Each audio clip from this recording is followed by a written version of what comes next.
বৃহস্পতিবার ২৬শে মার্চ বিকেলে আগারগাঁওয়ের পুরাতন বিমানবন্দরে জাতীয় প্যারেড গ্রাউন্ডের সশস্ত্র বাহিনীর ঊর্ধ্বতর কর্মকর্তাদের সঙ্গে আলাপকালে প্রধানমন্ত্রী বলেন, এই বাহিনীকে আরও শক্তিশালী করতে চায় সরকার।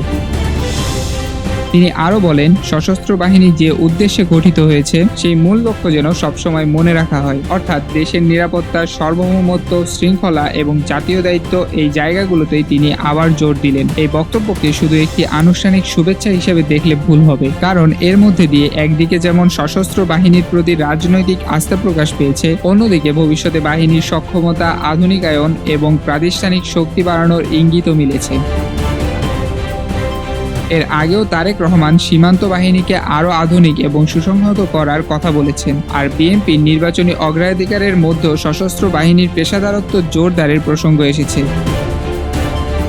সব মিলিয়ে প্রধানমন্ত্রীর এই বক্তব্যে পরিষ্কার, রাষ্ট্র পরিচালনায় সশস্ত্র বাহিনীকে শুধু একটি নিরাপত্তা কাঠামো নয়, বরং একটি গুরুত্বপূর্ণ জাতীয় প্রতিষ্ঠান হিসেবে আরও শক্তিশালী দেখতে চায় সরকার। এখন দেখার বিষয়, এই প্রত্যয় বাস্তবে কতটা নীতিগত পদক্ষেপে রূপ দেয়।